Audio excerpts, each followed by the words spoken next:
This is Mrradillo's World. I am back with another episode. I got my buddy here, Paul Nolan. Paul, um, what year were you in high school? Because I know we went to high school together, but I can't remember. Were you below 10 or above 10? So I graduated Willits High School, class of 2011. So shout out to class of 2011. 2011. So, okay, so you're right under me because I graduated in 2010. Bro, so I know we like knew each other and everything like that, but we didn't really hang out much in high school, did we? I wouldn't say too much in high school, but I mean, we hung out at the skate park. I remember you always would come to the skate park, and That's true. I always like wrecked and hurt myself at the skate park because so I like when I it was a came to high poser. school, I had different cliques of friends. Like I had the Hicks that I hung out with at school, Yeah. who had nothing to do with skateboarding, and then I had my skate park friends that was kind of separate from school. So I would put you in there with my skate park. All right, bet. Crew. Bro, You're part of the crew. high school was interesting because it was like that in Willits. You always like I think it's a different experience than normal high schools because I feel like I had a bunch of different cliques too because you just were chill with most people. You know what I mean? Like there wasn't too much beef. I mean, I know some people did, but like I didn't have much beef. You know what I mean? Oh, people had beef, but I was one of those people that some of my friends, they'd get angry at me because they'd be talking bad about a certain person. I'd be like, no, man, no, that person's cool. And they're like, Yeah. dude, you think everyone's cool, Paul. Right. You're like a legit skater, aren't you? Like I was kind of a poser. Like I just loved to Wow. skate, but like I couldn't do anything. You know what I mean? It depends on what your definition of a poser is, man. I mean, I don't look at I I mean, if you're skateboarding and you're there, then that's cool to me. I mean, I don't know what you call a legit skater. I wouldn't call myself a legit Okay, like skater. you could probably ollie like that to me like it's not too high of a bar, right? You could probably do some tricks. I couldn't do much like that. Like I did You love know, riding. I still do some you're riding. you're still a real you're still a real skateboarder in my eyes, bud. Oh, bet, bro, bet. Like I appreciate that. You were Do you always there and you skateboard? liked doing it. You didn't just walk around with a skateboard and a Thrasher T-shirt and for No, the no, for the right. fashion of it, How often do you skate still? Do you still do it? dude. I actually just recently, well, probably about a year ago, on my last birthday, I got myself a complete skateboard, Uh-huh. and I hadn't skated it for a long time, Yeah. and it was a big eye opener that I'm getting up there in age because I bought the Bro. board. When the first thing I did was I tried to lock into a nose slide, Uh-huh. and when I tried to get onto the ledge, I completely missed locking in the nose slide, so the wheels went on top of the ledge, and it basically just bodied me to the concrete, and I was like, dude, It's not as like it's not as easy when you were young. You know, when you're young, you can get up real quickly, you know what I mean? Like it yeah, hurts, that but it's not then as bad. me and my girlfriend just took a Disneyland trip in May, and when we got out of Disneyland, we stayed it with her cousin that just bought a townhouse in Huntington Beach, so that was cool. Yeah. And we went to the Van skate park, Uh-huh. and dude, let me tell you, there was there was a group of girls, and their age range was, I want to say, the youngest was either 9 or 10, and then there Uh-huh. was a girl that was like 15 or 16, Yeah. and these girls were skating full grown man lines, like they Dude, were ripping. bro. The talent pool is just like unbelievable. Like kids are starting way earlier now and they're just I legit. was even telling my girlfriend because she's watching them, and I was like, I told you I used to skateboard and everything, but I was like, even compared to like when I used to consider myself somewhat good, I Yeah. was like, I was nowhere near as good as these 9-year-old girls that you're watching 100%. here. Bro. That's crazy. When's the hey, this is a funny question because like when's the last time you actually full on sprinted? Like run. It's Dude, different. a couple weeks ago, I had to run to catch up to the bus Okay. because How I was was trying that? not to miss the bus, and I was out of breath. I get out of breath just walking upstairs. I get out of breath. Oh, dude, for sure. Me too. Bro, I was trying to run the other day in the yard, just trying to like, and I was like, dude, I do not have that get up and go anymore. It's like, it takes me a minute to keep going, bro. Like, I could Yeah. feel the age, and you can feel when you're not active totally, bro. Oh yeah. Like even like running, I'll run out of breath, or even like for the most part, like when I do skateboard, it's because I'll use it as transportation to get somewhere. Sure. Like I'll leave the house right here and I'll start skateboarding up the street, Yeah. and just the motion of pushing with my foot, Right. my thighs catch on fire within Dude. seconds. Yeah. Dude, that's hilarious, bro. Oh, so like I wanted to have you on here. We've tried to schedule it a couple times, but we scheduling and things of that nature. But I'm like super pumped to have you, bro. And I really want to jump into your story and just kind of talk about like kind of your testimony. I don't know where you want to start, but I want to kind of give you the floor. Where you start wherever you think you should. Oh man. Um, I mean, if I try to not give the Titanic version, which I'm guilty Give of it, bro. doing that. So I've been through my fair share of get sober, relapse, Yeah.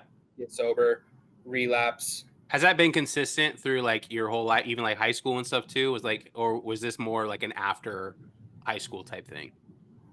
Um, well, I mean, I started drinking heavily in high school, Right. but and I never touched drugs until I got out of high school. But Yeah. it, I became a groom and a vet assistant at the horse racing track just because that's like my family background is horse racing. So Oh, I sweet. lived at the horse race track for many years, and you'd be very surprised. Every not I don't want to say everyone and throw people under the bus like that, but people Yeah. that you don't think do meth, they do meth at the racetrack. Seriously. Really. Yeah, and Where racetrack in California or like yeah, in California, what? just all up and down California. There's many Gotcha. different Okay. racetracks. Okay. I was specifically I was at Pleasanton and Uh-huh. Golden Gate Fields in Berkeley for a lot of years. I'd go back and forth, but I'd also follow the fairs and Yeah. do that. But what I was getting at about with all that is that when I lived at the racetrack, I would always be drinking and stuff, and Sure. so me and my grandpa were kind of known as like, oh, there's Nolan. He always has a beer in his hand. Right. Right. And I would always be around people doing drugs and stuff, and I never really did it. And then Sure. there was just one day that I was just in a tack room, and people were lining up meth, and I was drinking my beer, and I was like, just give me a line of that. I just want to see what you guys like about this so much. And I did that one line, and it was like, What, so was it simply just curiosity that was like tempting you kind of to do that aspect? And then after you did it, like because I have some family members that have struggled with addiction and things of that nature. And I never truly understand like the addiction part of it. So like I would love for you just to illuminate that process. so if I could explain the addiction of doing meth, it's like, so like I said, it was just I just was like, let me do this line for just to see why you guys like it so much. And I did Yeah. that one line, and when I did that, I just went off the rails. I mean, as an Crazy. alcoholic, Yeah. as a full blown alcoholic, Uh-huh. I quit drinking that day, and meth Really? was my new thing. I went off the rails bad. And the thing about meth is that you go up, you get that euphoric high, but the decline, it's like if you're looking at like a bar graph, Yeah. alcohol, slow decline. Meth is this, and then this Really? straight down. Especially if you don't like, it's almost like unspoken rules of like, you got to remember to sleep. You got to Oh, remember to really? eat a sandwich if you're going to be doing crap like So that. can you just like if when you're doing meth and on meth, can you just like stay up and just not do anything, just kind of like keep going Yeah, that you're going to be high? up. Like, Oh, snap. especially if you've never done it. Like, Yeah. if you've never done it and you do a line of meth, you're going to be up for 4 or 5 days. Dude, for real. Yes. And so the addiction part of it, which I've learned, in later after getting sober and like the Yeah. science behind it. But so your brain, you have endorphins in your brain, and the endorphins in your brain is like the reward system in your brain. Okay, so it's like Mhm. you have these holes, and whenever your endorphins start going, your endorphins can, it's anything, it's literally anything from like if I give you a compliment, Yeah. or you eat a piece of chocolate, like that, Right. Right. that releases a certain amount of endorphins in your brain. So I can't remember where I saw this, but I do believe it is a like a fact, is that when you get that euphoric high, whether you smoke meth or snort it or whatever, the amount of endorphins that get released in your brain, it's 20 times the amount of having sex. Really? So it's very, very addictive trying to chase that euphoric high. But like I said, Wow. once you do it once, you'll keep chasing that high, and then you'll start building a tolerance, and you'll keep doing more and more. But Oh, if wow. any, as you probably would know, that if you don't go to sleep, you're gonna start it's just gonna go downhill bad. Yeah. And then you're not eating, so you're losing weight. You Right. just, not only that, but the other thing about the endorphins thing is that when you have that much endorphins releasing into your brain, Yeah. you basically anything else that you ever loved, that gets taken away from you, because there's nothing that can replace that. There's nothing that can, you know what I mean? So That's crazy. So it's like it's almost like you're a whole different person that you're yeah. just chasing this whole different like life, really. And you can't even really see like is there any logic going on or is it just this euphoric high?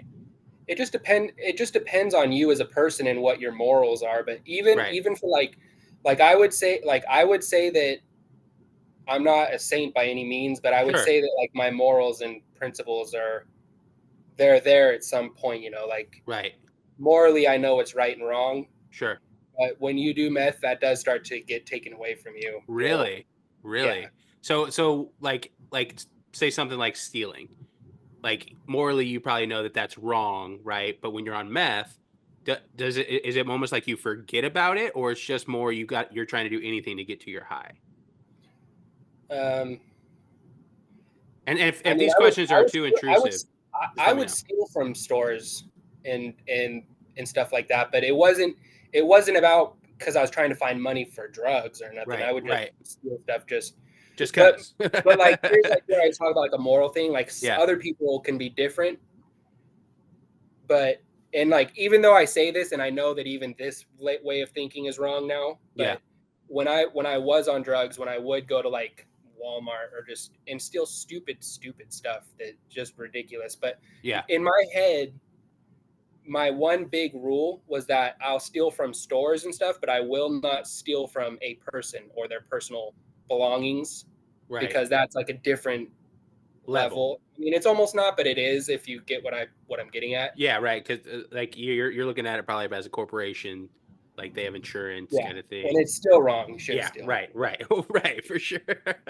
But yeah, I mean, and it just depends, like how long I'd be up or whatever. You'll get spun out, and you're literally just making no sense at all. And like some of the stuff was, it was just ridiculous. Like I deleted my Snapchat because I had so many memories on there that I look back on, Yeah, and I'm just like, dude, this is cringy. Like this is so bad. that is crazy, bro. Yeah, So how old were you when you actually did that, like meth, the first time?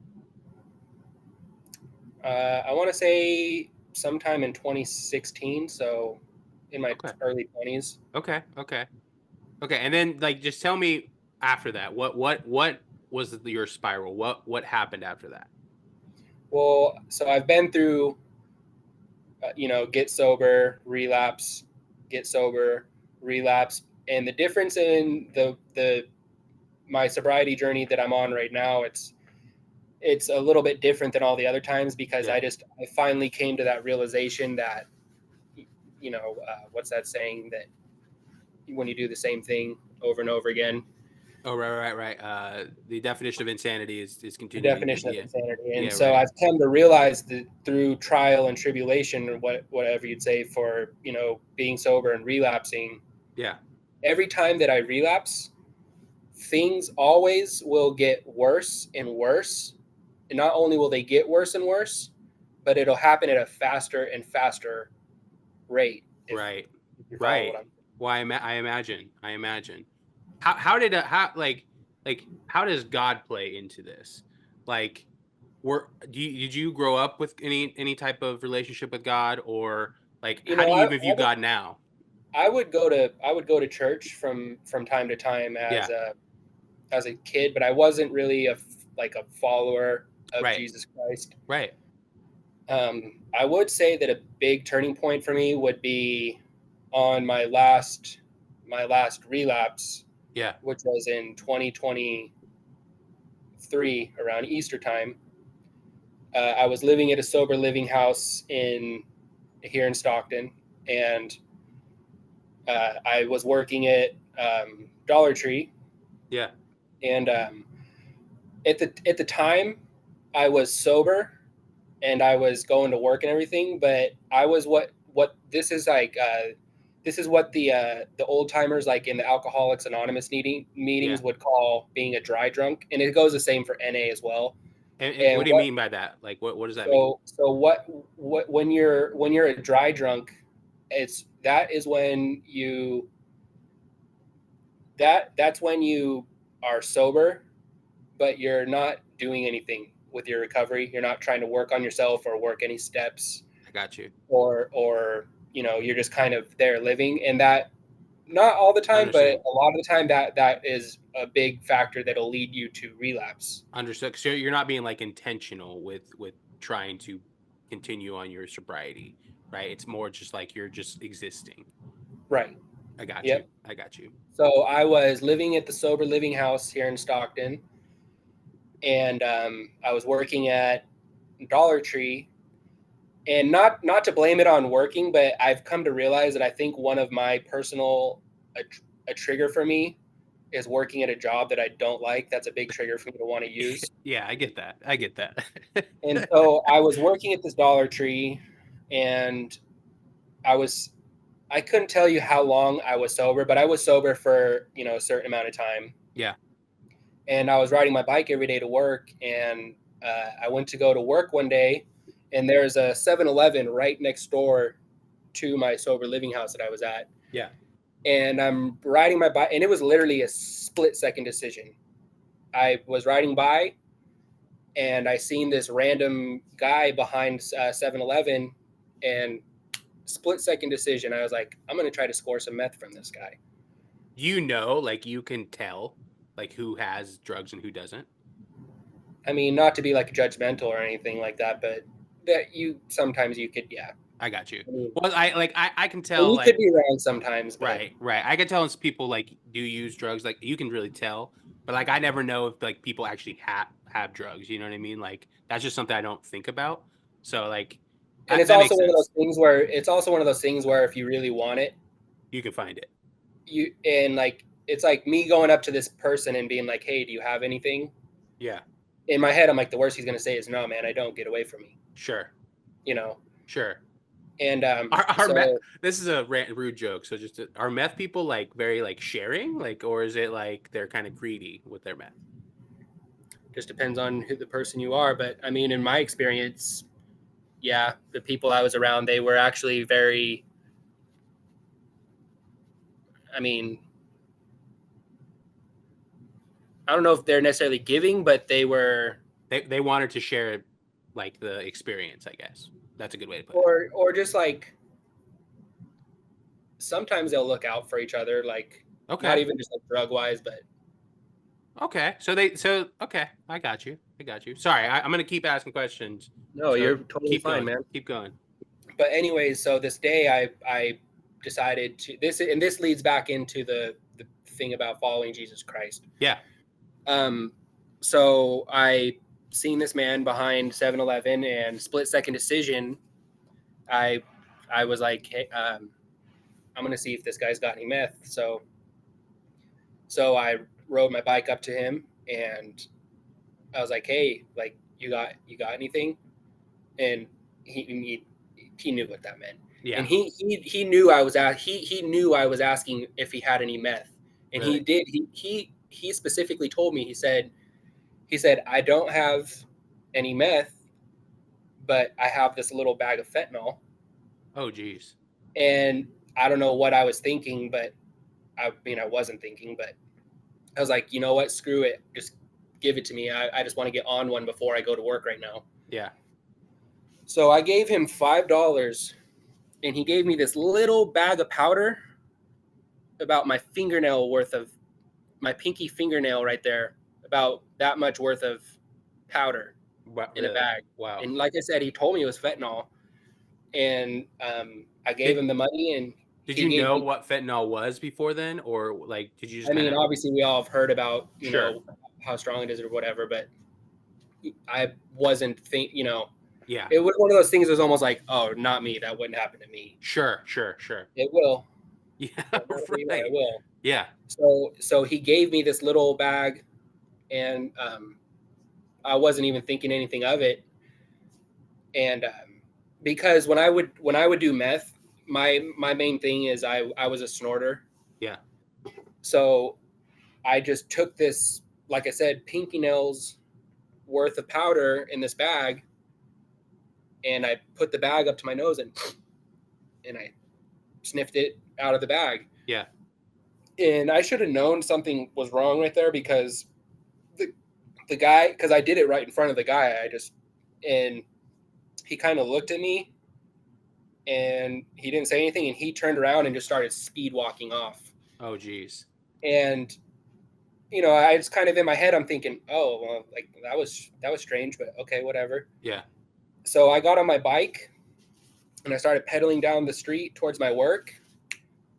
Next thing I know, I'm waking up in a hospital. I don't remember anything in the in between. I know the story because I got it explained to me. Yeah.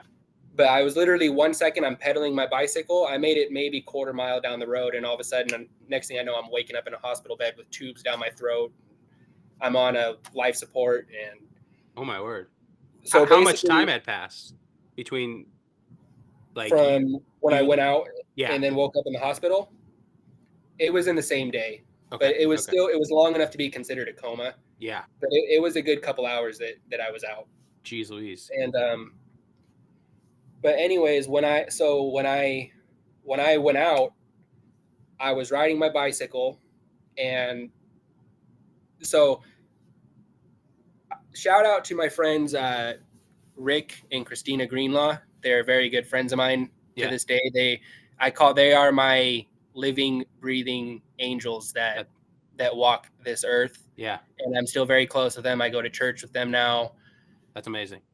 but they I basically I rode my bike off the curb Yeah. because I don't know what happened. I went out of it and I kind of swerved into traffic, and they said I swerved right in front of their car, and I just basically fell over. Like I didn't even let go of the handlebars. They said I just fell over and I smacked my head on the street. And they said that they got out of their car and they had to pry my hands off of the handlebars, and they both, husband and wife, they started giving me CPR right there until an ambulance came and carted me away. Wow. But anyways, Praise God. after I survived at the hospital, they kept me there for a couple of days, and I went right back to work. Yeah. And I think it was either the first or second day that I was back at work. This man uh, came through the check the cashier thing where I was working. He's like, "Hey man, how you doing?" And it's like, "Oh, I'm good. How you doing?" Just thought he was a random person. He's on me and my wife are the ones that gave you CPR and until the ambulance came to get you. Wow. So, anyways, talked to him that day, and then ever since that day, I keep in contact. I still talk to them almost every day. Yeah. I go to church with them on Sunday. Not every Sunday recently, but I do go to church with them Yeah. very often. I go to a youth group Bible study with their daughter. They asked me to go to that. So, Yeah. That's awesome, man. and I like what's the word for? I don't know if living in humility is the word, but like people would think like, oh, like you're going to a youth group Bible study, but I actually enjoy doing the youth group Bible study because Yeah. it's like for someone who doesn't know the Bible, and like Yeah. when I read the Bible and when I can go to these youth group things, they put it into term, like they put it into ways that I can understand. No, that's amazing. So I actually do enjoy a lot going to that. Yeah. But yeah, so I keep in contact with them, and yeah, they're my living, breathing angels that That is amazing, man. walk this earth. Like it's crazy. Like God always, you don't think about things, you know what I mean? Like you can only look at perspective and see how much God just chooses and ordains things. Right? I'm sure like it could have been any people, but it was those two people, right, that Yeah, stopped, and now you still have a relationship with them. and I And could tell you from the way they explained this happening in their eyes, the whole way this played out, yeah, they were like, because they're very, very Christian values. They yeah, are very, and they were, they told me they're like we weren't even supposed to drive down that road. So I that's can't remember, they crazy. something happened. They're like something, they missed their church or they missed something, and so they ended up going down that road, and they Yeah, just put them right in their path. And if it, I promise you 100%, if it yeah, wasn't, if they wouldn't have done that, I would have died. I would have died right there. 100%, bro. And that's just the mercy of God too. Like put two Bible believers, two Christian people just in your way when you needed it most. You know what I mean? Like And it goes beautiful. back to, it makes me just like, ever since, I don't want to say that, I mean, it is the reason, but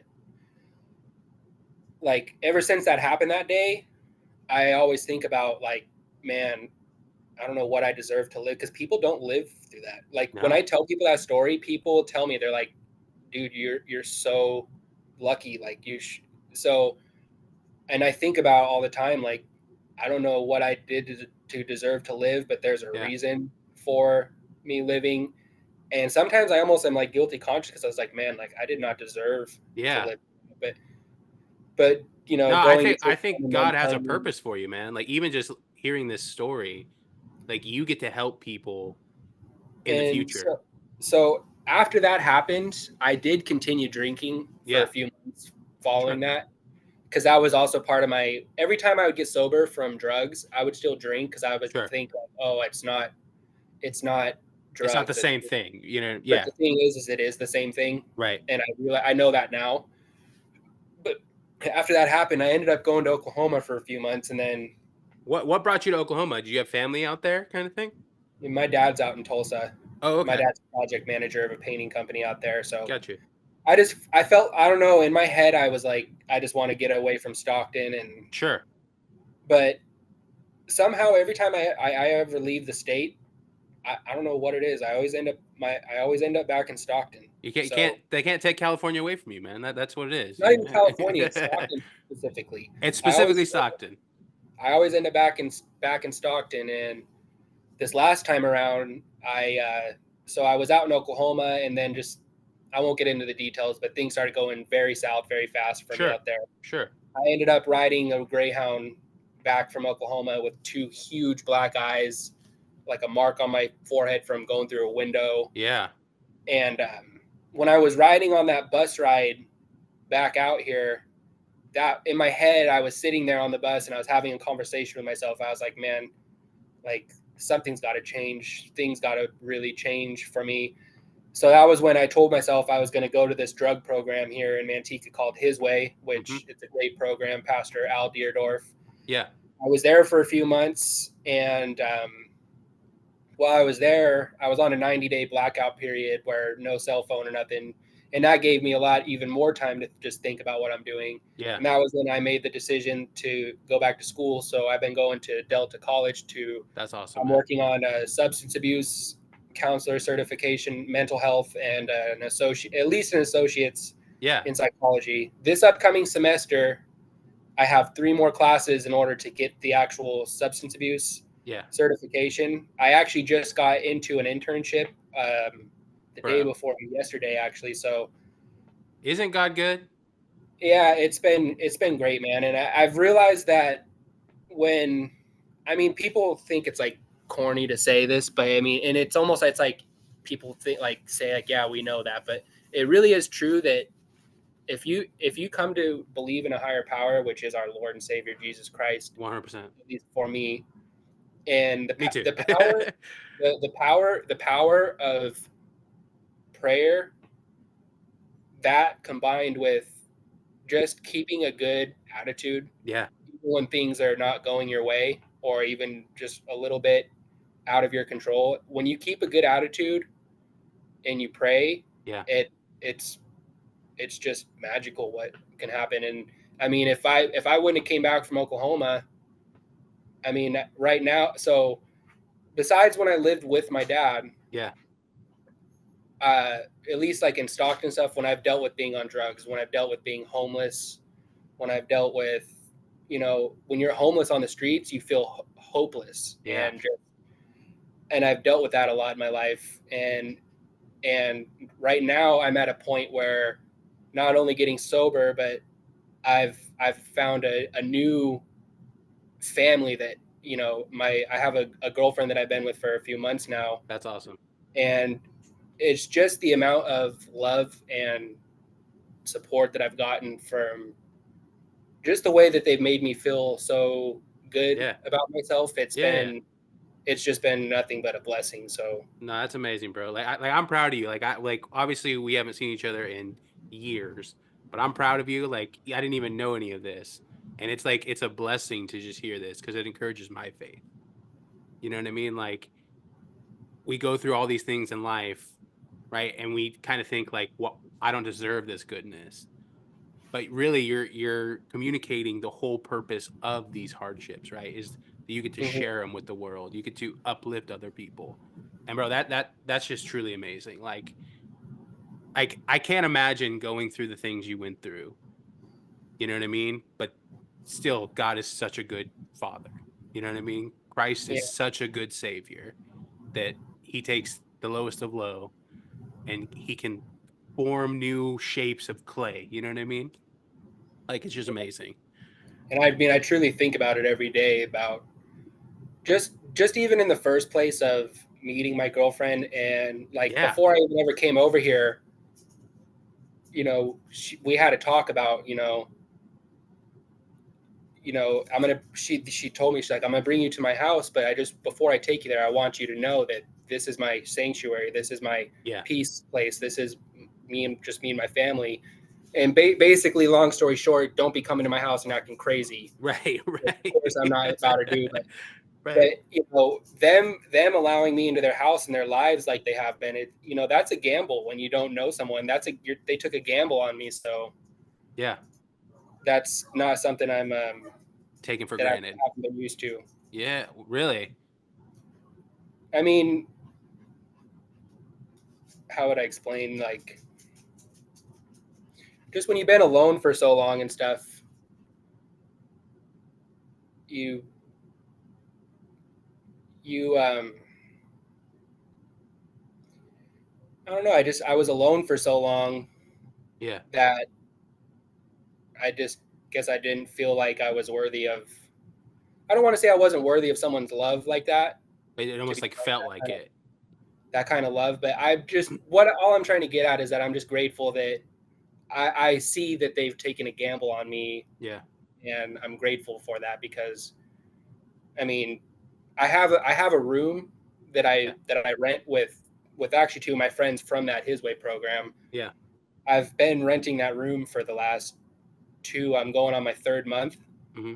and I haven't been there once. I Yeah. stay with my girlfriend every night. They Yeah. just And when I'm not here, they're like, "Oh, it doesn't feel right when you're not here," and I'm just like, "Oh, I love you guys." No, You know that's what I mean? awesome, man. That's awesome. Like, just even having family like that, like, that's amazing. Like, you've been adopted as a son, bro. That's dope. Yeah. That's amazing. Like, I know you're going for counseling. Like, what do you want to do with that? Like, where do you want to like help or work or whatever? Well, my original goal is just to become a certified substance abuse counselor. Yeah. But since I've been going to these schools, there's been a few people that have been pointing me in the direction of becoming a behavior technician, which is like working with children Sure. and even adults at times, like children and adults like with autism. And they don't even necessarily have to have autism, but that's I think Right. mainly what behavior technicians help with. But like my internship that I'm about to start next week, it it is a little bit of substance abuse counseling, but Yeah. I believe that what I believe a lot of what I'm going to be doing is working with children. Uh-huh. And I mean, I don't know, but I've had multiple different people tell me that they believe that I would be great working with kids. So Yeah, yeah, no, that's awesome. Well, you're obviously going to like a youth group, so you're there. Yes, you're listening and trying to get things, but I'm sure that you have experience to give them. You know what I mean? Like that's awesome. Obviously, God just has a path for you, and you're already going to a youth group kind of thing. You know what I mean?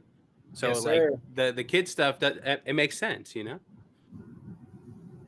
I don't know. Have you ever seen that show? Have you ever watched that show, Love on the Spectrum? I've watched like a clip of it, but I've never actually sat down and watch it. How is that show? Oh, it's great. I love a lot of those people on there. There's a few of those people that I would be able to sit there for hours and just have. Me and my girlfriend, we were in Disneyland in May though, and we watched the show heavy. Yeah. And we were walking through downtown Disney back to our hotel room after the first night, Uh-huh. and we ran into David, who's a guy on the show. David and Sure. Abby, his girlfriend. Uh-huh. Abby wasn't with him, but me and my girlfriend ran into David, and I'd like to say that I don't try to like fangirl on people. Right. I seen him and I full blown fangirled him. I flipped a U-turn and ran after him, and he was going to get on the monorail. And I just went up to him and I was like, "Hey man, I just wanted to say me and my girlfriend are a huge fan of you on the show." That's And sweet. he had his other friend with him there, and he kind of took over the conversation. But Yeah. hey, what was that? What was David's friend's name? Yeah, he had his friend Ezra there with him, and Okay. he Okay. he just started just going 100 miles an hour talking to us, and we were trying to get a picture with David, but we couldn't end up getting it because his friend took it over. But it was just the whole thing was a super cool experience. No, that's sweet, man. That's sweet. So tell me like what's one thing you've learned through this experience? Like obviously you've kind of said you've learned kind of that you have to take responsibility for your choices, right? That they were your mistakes kind of thing. But what's something else? Something else would be just, at least for me personally, just understanding that things really do, every single thing happens for a reason. Yeah.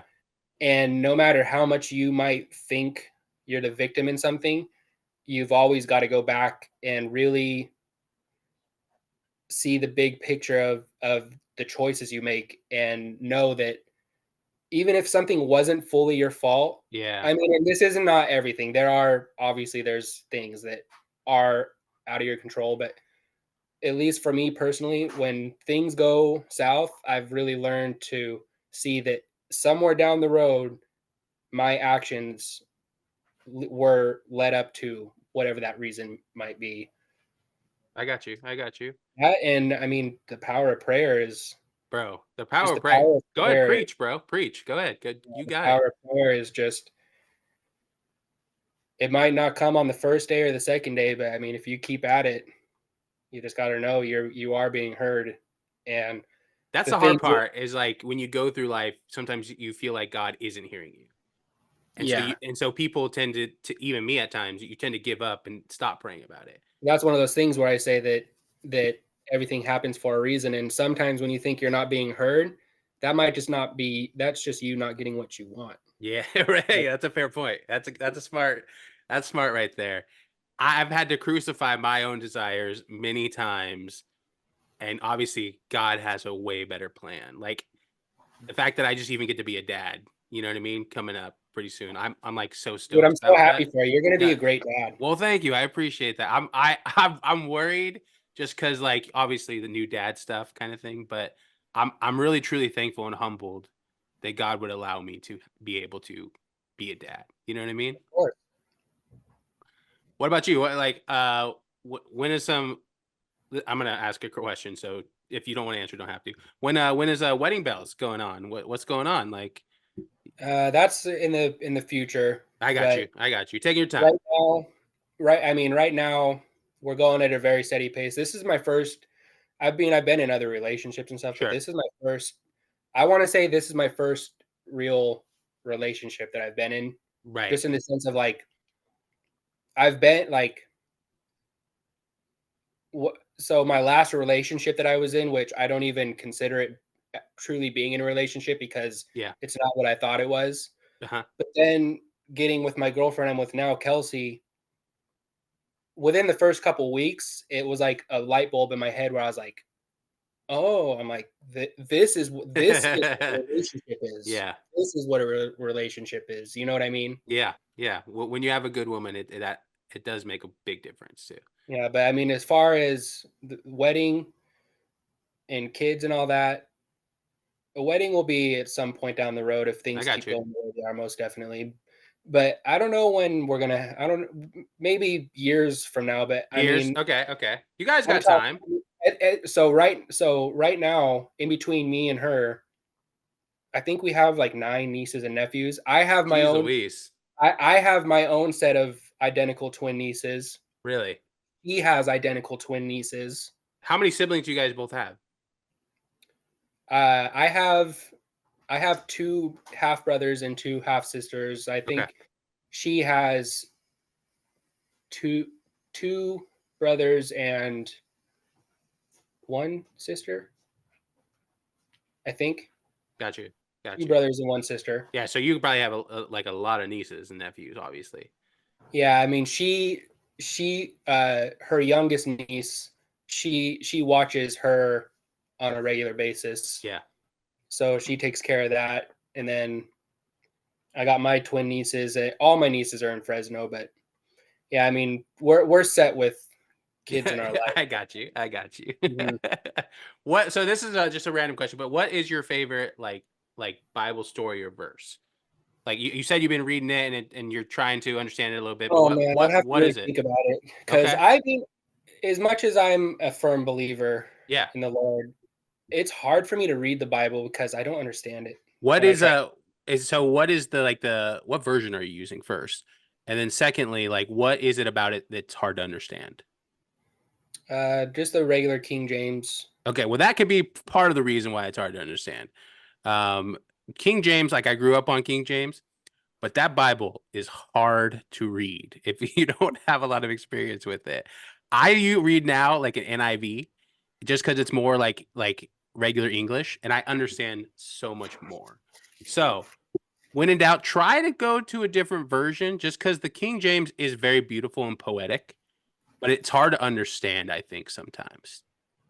You know what? You know what story I do like though, which I can't even give you the names, but this is actually I remember getting told the story because I was going to church regularly in Oklahoma, Yeah. which by the way, going to church in Oklahoma is like nothing I've ever experienced before. They do it. Yeah. They do it big out there. Yes, they do. Yeah. Well, But the Bible Belt, man, is crazy. so, what is the story about the guy that they were going to persecute him or they were going to kill him, and he had to run through the desert, and he made it out in the desert for like 40 days or something like that, and he heard Jesus talking to him in a cave. So I feel like there's some mix up of a couple stories there. So the 40 days, like I don't know that one that I'm because I there's bits and pieces that I'm thinking about. But go I'm keep thinking going. about the story about the guy. He did something, and they wanted to kill him, so he was scared and he ran away, and he was gone for a long time, but like God was bringing him water and bread and telling him to rest. And then, I got you. Like this is probably Elijah. yeah, Elijah, yep. Elijah, he was probably prophesying to King Ahab and Queen Jezebel. And Yes, that is the story I'm thinking of. yep. I And just need then to talk yeah, names. you just need to talk it through. You just need to talk it through. And essentially, he prophesies, and they want to kill him. So he literally bounces to the cave, like you said, and then God feeds him, makes him take a nap, and it's just like he's good. Look Good at you, story there. man. Yeah. Look at you go. Yeah. It's all right. That's all right. Anyways, like, man, I've really enjoyed this conversation. We need to do this definitely again. My wife wants to talk to me for a second. Um, what's some last things you have to say here? I would just say that if you're struggling with anything, whether it be substance abuse or just depression or just anything, if you're struggling with anything, it's not even necessarily, I mean, prayer is big, but it's just go to your happy place and keep a positive attitude, and Yeah. make sure you remember to keep that positive attitude, and just make small realistic goals and just continue chomping at it, and I promise you things will get better for you. Bro, those are some strong words. I appreciate you coming on. Um, I'm really thankful for you, and you're in my prayers for sure. Um, and honestly, I'm really proud of where you've come from and where you've been, and I think God has a plan for you, even down the future. So keep going, keep plugging along, and I truly appreciate you, brother. Yeah, thank you very much, man. It's been nice to talk to you. We definitely got to do it again. Yeah, even just you want to chit chat, you want to call me or whatever, dude, just do it, bro. Like you have my number. Like we don't even have to be on a podcast. Let's just talk or get like let's do whatever, bro. What hobbies do you have, bro? Like what do you like to do? I know you said you don't really like football too much, but Man, I go to my classes, I do my schoolwork. I've been trying to get slowly back into skateboarding, but I get out of breath so fast that I skate. I'm just wiped out. yeah, I get that. Other than that, I mean, not even trying to be funny or nothing. I love taking naps. Dude, naps are legit. I don't get to take enough of them. I want to take a lot more, but working doesn't allow that for some reason. Productivity or something, you know what I mean? I don't know. Yeah. Well, Paul, I really enjoyed this, man. Love you, brother. Let's do it again. You're the man, Andrew. Hey.